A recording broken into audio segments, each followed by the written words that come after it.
What's going on? We're going to be looking at the book, The Snowball. We're going to be discussing, evaluating, considering the ideas presented in this book, The Snowball, a book about Warren Buffett, written by Alice Schroeder, who was given the permission to write this book about basically his life story. I think Warren Buffett is in his 90s now, almost about to hit 100, and he is still leading one of the biggest financially large, in terms of overall per capita money or whatever, most successful companies in the world, Berkshire Hathaway. And with that said, he is very well known, and of course, everybody's got their stories about billionaires, millionaires, successful people. They've got their conspiracy theories. They've got all of their, things that they heard online, things that they watched a video about. And with that said, this book shares some really interesting insight into Warren Buffett's life. I mean, I think the most interesting thing. I mean, it's a very long book, by the way, very interesting, in a sense that it helps to the open your eyes to the world of a billionaire. I mean, if you really think about it, I mean, it goes into his childhood, and he was a pretty quirky young kid. He would literally count the bristles on a toothbrush. How many kids do you know that count the bristles on a toothbrush? I don't know many. I don't have kids, but if I did have a child that counted the bristles on a toothbrush, I would be very curious as to what they were doing, why they were doing it. And just looking at this situation, I'm not trying to suggest that your child needs to be the type of child that counts bristles on a toothbrush. I mean, you got to think like he grew up in the 19 the early 1900s. Yeah, at this point it's probably like the early 1900s. Um and he What else did they have to do back then for a kid for entertainment? Of course, he liked model trains and things like that. So you learn these interesting things about him. I mean, if you care, why would you care? I don't know. Maybe you just want to learn about some successful people, what they do, why they do things. But it provides some great insight. What he was like in school, what he liked to talk about. And I think that is the type of information where if you do want to find success or happiness in financial terms, right? And I'm not trying to say money means happiness. It can affect happiness for sure. And this isn't some theory.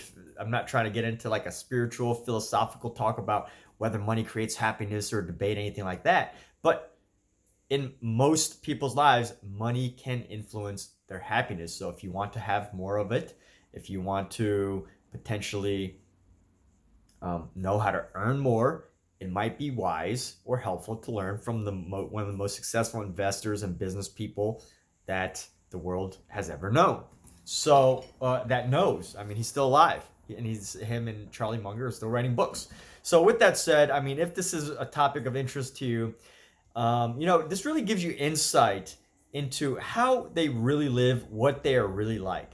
And I think that's really interesting because so much of us, or at least me, my generation, go online. And I think many of us, I could say, because I see some of these posts and they get like hundreds of thousands of likes, just a little meme about something that a billionaire does or a millionaire does or a wealthy person does.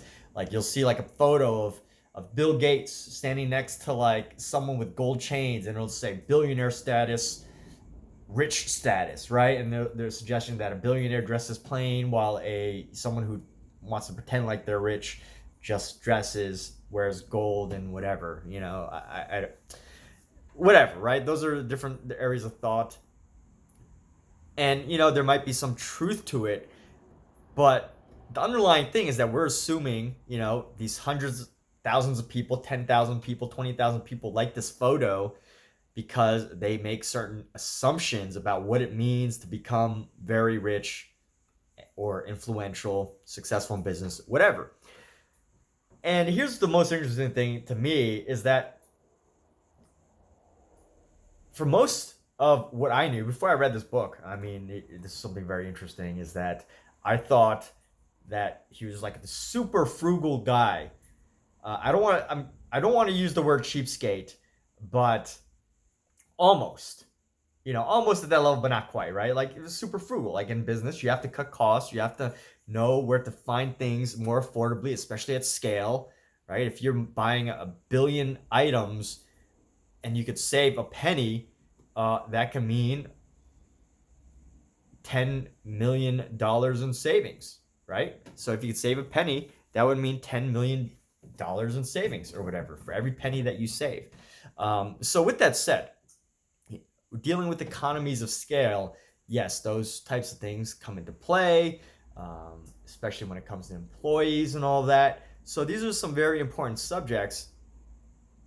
And we also like to think, oh, maybe billionaires like uh, they're super frugal, they save money and all of these things. But if you're not in that world, you probably don't really know. You're probably just going off stories that maybe your friends told you or that you read in a online post or something like that. For example, one influence that I had, I was listening to this podcast, and this guy who was a pretty well-known influencer, I'm not going to say his name, but he was saying how he was on a private jet with one of the richest people he knew, and they peed in a bottle because to pee on the plane, their private jet would cost a lot more money. Now I had to ask myself, I'm like, is that what it's like that to be that wealthy? Is you can't even use a bathroom on your own private jet? And on one hand, it makes sense. Like if it costs you $50 to $100 to pee on a private jet, if it costs you money to pee, I mean that's stupid. Um, and and it made me think, like, what should I be taking away from that situation? Is it this idea of being so frugal that you won't pee on your own private jet plane? Or I don't remember exactly how much. Maybe it was like $500 per time that they had to pee. But with that said, wasn't sure whether to take away. I had to figure out what to take away. Do I want to take away what that they have to be super frugal? I mean, they had a private jet for goodness sake, right? They had their own private jet. Um, so the conclusion really can't be that they're super uh, frugal in the sense that they won't spend on the things that they find important, but more so, there must have been some sort of principle to the idea, some sort of personal principle that made them not do it. And that's what I found interesting about Warren Buffett too, because I've heard the rumors that he's very frugal. He runs these businesses like he doesn't even want to build a website because it's an extra cost, like an extra fancy website, because it's extra cost. He doesn't use new technologies. He's still got like a flip phone that you still dial with that doesn't have internet or something. I mean, this is just stuff I've heard. Uh, he still reads newspapers. So in that sense, we think, oh, maybe he doesn't want to spend on technology and things like that. And then you see these other like online posts and memes, and we just start to draw conclusions about people that we don't know unfairly or fairly or whatever. But what I thought was interesting was that he's really not like that. I mean, maybe like early in his business, he would be very frugal and, try to figure out where the costs were and how to manage the costs better. But you got to think about one of his most successful companies, C's Candy. They give away free candy samples. Like you could go there at any time that they're open and ask for a free candy sample, and you could probably get maybe a couple before they're like, okay, come on, buddy. Right? So you got to think about the way these companies are operating, that what we believe isn't always true. And what we assume from the internet, from what little we know, isn't always true. And it's from books like these where you can really learn about some of these people, including Warren Buffett. I mean, here's a part that really helped to seal that conclusion that he's not the way that people might talk about him on the internet. Is when after he'd already started to gain momentum, his business had already been successful. He became Warren Buffett. People knew him as, the Oracle of Omaha. By that time, he would buy nice things for his family members. He wasn't like this super frugal guy the whole life. I mean, just because he eats hamburgers and just prefers good old, just simple meals and doesn't want to live lavishly and still lives in the same house that he used to live in and still owns this, you could call it beat up old car that's really old. You could consider that frugal, but at the deepest like most important level of that is that that's the way he chose to live. That's his personality, where you're really getting these ideas. There are people who don't want to live like and you don't necessarily need to live like that in order to be very financially successful. I mean, there's plenty of very financially successful who have many other things.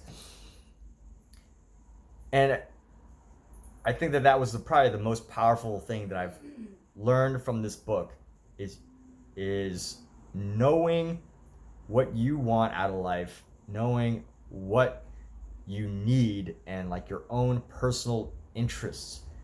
At some level, everything that happened in his life, everything that was there, everything that was available, his connections, his relationships, his personality, it all came together to help him become who he was. And with that said, he doesn't eat hamburgers. I mean, so at this point, I'm drawing a conclusion is that Warren Buffett doesn't eat hamburgers over lavish, fancy, expensive meals because he wants to save money. He does it because that's his personality, and that's how he chooses and wants to live. And that's the most powerful idea to take from this book, is that knowing how you want to live, how you choose to live, and letting that happen. Now, of course, there might be some principles, right? Like, you have to know how to manage money properly. You have to know how to allocate money properly. You have to know how to make it grow. And if you're losing money, rule number one, don't lose money. If you're losing money, then you need to know how to stop bleeding. And with that said, if your life simply isn't up to your expenses, then at some level, you got to know how to manage it and all that. And when you have that, and you can ultimately live the life that you choose to live, that's when you can really let your personality grow. Maybe jet planes aren't for you. Maybe the Lamborghini is not for you. Maybe the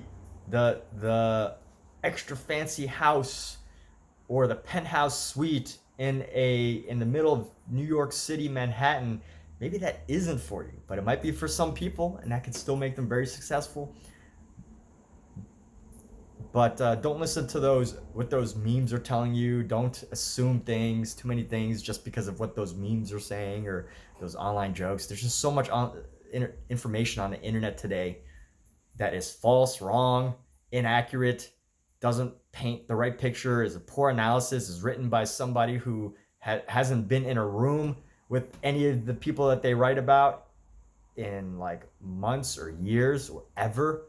Just an intern who's interning for a company who is required to come up with fun little marketing statements. Like, these are not the truths of how people are living.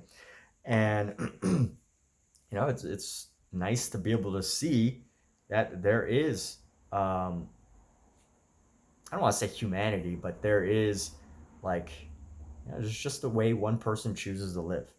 Anyway, with that said, a great book, The Snowball by Warren Buffett. If you want to learn what billionaires do, how they live, or at least one billionaire, right? I think there's like a few hundred, 500 to 1,000 in the world now, and it's growing.